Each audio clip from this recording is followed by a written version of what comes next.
அனைவருக்கும் நமஸ்காரம். கேதுவின் காதலன் பேசுகிறேன். ஏன் ஜோதிடத்தை கற்க வேண்டும்? ஏன் ஜோதிடத்தை முழுமையாக கற்க வேண்டும்? முழுமையாக கற்றாலும் அதில் உண்மையாக கற்க வேண்டும். இதோ நம் முன்னோர்கள் காட்டிய வழி. ஜோதிடம் என்பது என்ன?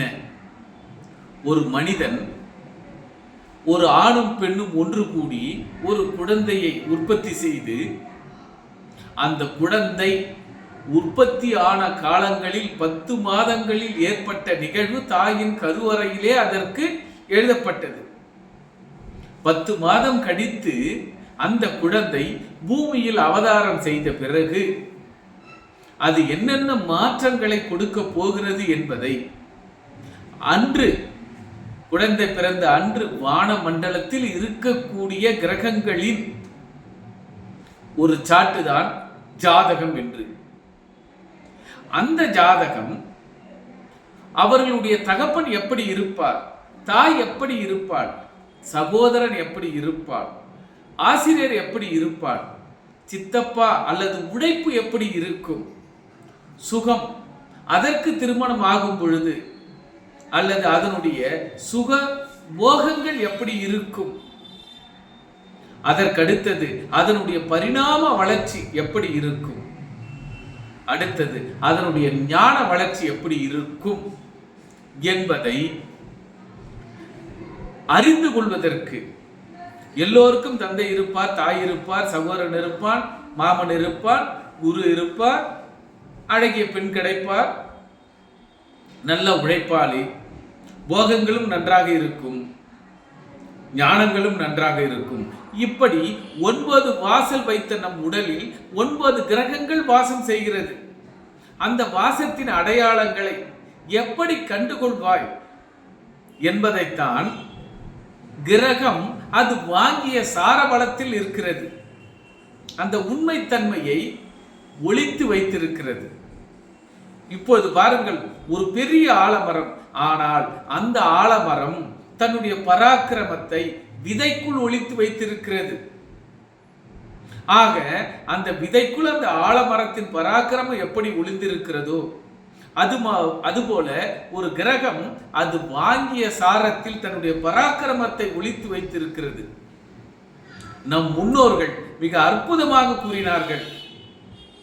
ராசி நீ பிறந்ததின் அடையாளம், அம்சம் உன் வாழ்வின் அடையாளம் என்பது. ஆதலால் ஜோதிடம் என்பது என்ன, ஜாதகம் என்பது என்ன? இரண்டும் ஒரு கிரகங்கள் சேர்ந்து விட்டால் 8, 12 ஒன்றாகிவிட்டால் அவர் வெளிநாடு சென்று விடுவாரா? 3, 9 ஒன்று சேர்ந்து விட்டால் அவர் ஞானவான ஆயிடுவாரா?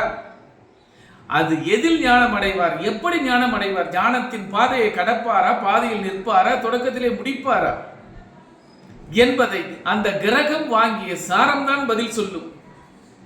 ஏன், என் தந்தை மிக திறமையானவர், தந்தை என்றால் பராக்கிரமிக்கவர்,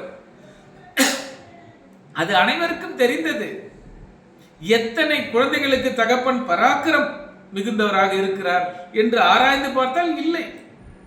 எத்தனை குழந்தைகளுக்கு தாய்மார்கள் தன்னுடைய உதிரத்தை கொடுத்து உற்பத்தி செய்த குழந்தைகளை பராக்கிரம் மிக்கு குடும்பத்தை கட்டி காப்பது கொண்டு இருக்கிறார்கள். ஆக ஒருவனுடைய ஜாதகத்தில் 9 கிரகங்களும் அதன் உண்மையான தன்மைகள் என்ன? ஒரு கிரகம் அது வாங்கிய சாரபலத்தில் தான் அதனுடைய விருட்சகத்தையும் அல்லது அதனுடைய தன்மையையும் உள்ளடக்கியது. அதற்குத்தான் ஒவ்வொரு கிரகத்தையும் 9 கூறுகளாக இட்டு நவ அம்சம் என்று வைத்தார்கள். அதனால்தான் மீண்டும் மீண்டும் ஆணித்தரமாக கூறுகிறேன், ஒரு கிரகம் அது ஏறிய நட்சத்திர சாரத்தின் வழியாகத்தான் அது உண்மையை செயல்படுமே தவிர முழுமையாக தனிப்பட்டவர்கள் சூரியனால் சுட்டெரிக்க வேண்டும். அப்படி எத்தனை தகப்பன் அப்படி இருக்கிறார்கள், எத்தனை தாய்மார்கள் அப்படி இருக்கிறார்கள், எத்தனை மாமன்கள் எப்படி இருக்கிறார்கள். குணங்கள் மாறுகிறது. ஏன், முதலில் யாகம் வளர்க்க வேண்டும், பிறகு யோகம் வளர்க்க வேண்டும், பிறகு தியாகம் வளர்க்க வேண்டும். ஒரு மனிதன் 20 ஆண்டுகளில் யாகம் வளர்க்க வேண்டும், 20 40 ஆண்டுகளில் யோகத்தை அனுபவிக்க வேண்டும், 40 60 வரை அவன் தியாகம் செய்ய வேண்டும். நம் முன்னோர்கள் 3 மண்டலமாக கொடுத்தார்கள். யோக மண்டலம், யாக மண்டலம், தியாக மண்டலம் என்று.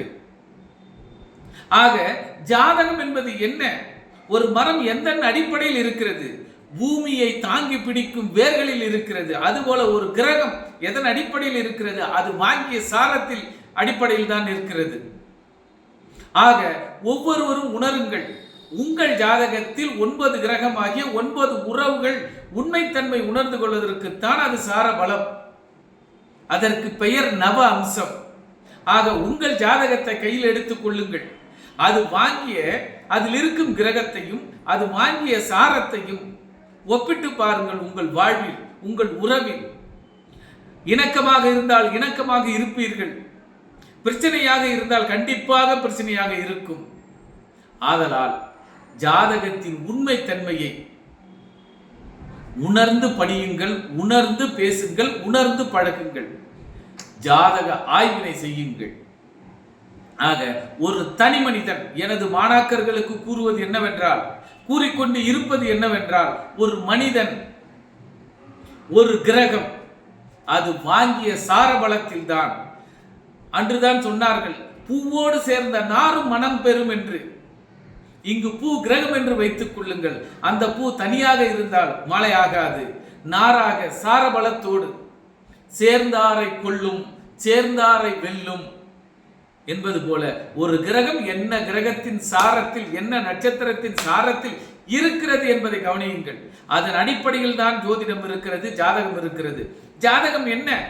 9 கிரகங்கள், 9 கட்டங்கள், மீதி 3 கட்டங்கள் காலியாக இருக்கும் 12 கட்டத்தில். அந்த கட்டம் என்ன சொல்லுது? என்ன சொல்லுது கட்டம்? ஒவ்வொரு கிரகம் அது வாங்கிய சாரபலத்தில் தான் அந்த கட்டங்களை இயங்குகிறது. கட்டத்துக்கு நம்பர் போட்டு அடைச்சிட்டா மட்டும் போதுமா? 1வது கட்டம், 2வது கட்டம், 3வது கட்டம்னு. 5வது கட்டம் கெட்டு போனவங்க எத்தனை பேர் இருக்காங்க? 9வது கட்டம் கெட்டவர்கள் எத்தனை பேர் இருக்காங்க? அப்போ 5, 9 கட்டம் மட்டும் சொல்லிட்டா போதுமா? அதில் இருக்கும் கிரகத்தை சொல்லிட்டு மட்டும் போதுமா? அது வாங்கிய சாரம். ஆக ஒவ்வொரு ஜாதகத்தையும் அதில் இருக்கும் கிரகங்களையும் உங்கள் உறவுகளாக பாவித்து அதனுடைய உண்மை தன்மையோடு பழகுங்கள், தெரிந்து கொள்ளுங்கள். ஜாதகத்தை படிப்போம், ஆனால் உண்மையாக பிடிப்போம். மீண்டும் அடுத்த வீடியோவில் சந்திப்போம். நன்றி, நமஸ்காரம்.